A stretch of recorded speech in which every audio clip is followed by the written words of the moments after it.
కాలభైరవ అష్టకం అనేది ఆ మహానుభావులైన ఆది శంకరాచార్యుల వారిచే రచించబడింది. మీరు కేశవ అనే సినిమాలో కూడా వినే ఉంటారు. నిజంగా ఒక్కొక్క లైన్ వింటుంటే సాక్షాత్ ఆ ప్రళయకాల రుద్రుడు మన కళ్ళ ముందు కాలభైరవుడై నర్తిస్తున్నాడా అన్నట్టు ఉంటుంది. ఈరోజు అందులో ఒక 3 భాగాల అర్థాల గురించి మనం మాట్లాడుకుందాం. దేవరాజ సేవ్యమాన పావనాంఘ్రి పంకజం వ్యాళయజ్ఞ సూత్రమిందు శేఖరం కృపాకరం నారదాది యోగి బృందవందితం దిగంబరం కాశికాపురాధినాథ కాళభైరవం భజే.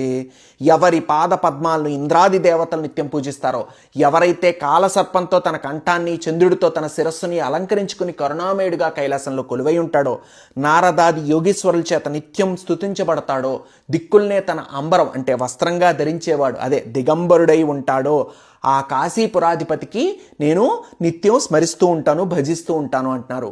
భానుకోటి భాస్వరం భవాప్తి తారకం పరం నీలకంఠమీప్సితార్థదాయకం త్రిలోచనం కాలకాలమంబుజాక్షమక్షశూలమక్షరం కాశికాపురాధినాథ కాలభైరవం భజే. కోటి భాస్కరులు అంటే కోటి సూర్యుళ్ల తేజస్సు కలిగి తన భక్తులకి మోక్షం ప్రసాదిస్తాడో, ఎవరైతే నీలపు కంఠము కలిగి మన కోరికలు నెరవేరుస్తూ ఉంటాడో, 3 కన్నులు కలిగి ఉంటాడో, విలయమే తానై ఉండేవాడు, తామర పువ్వుల వంటి కళ్ళు గలవాడు, తన త్రిశూలంతో త్రిలోకాలను పరిపాలించేవాడు, క్షరం అంటే నాశనం అనేది లేనివాడు ఎవరో ఆ కాశీపురానికి అధిపతి అయిన కాలభైరవుణ్ణి నేను నిత్యం భజిస్తాను అంటున్నారు. భూత సంఘనాయకం విశాల కీర్తిదాయకం కాశీవాసి లోక పుణ్య పాపశోధకం విభుం నీతి మార్గ కోవిదం పురాతనం జగత్పతిం కాశికాపురాధినాథ కాలభైరవం భజే.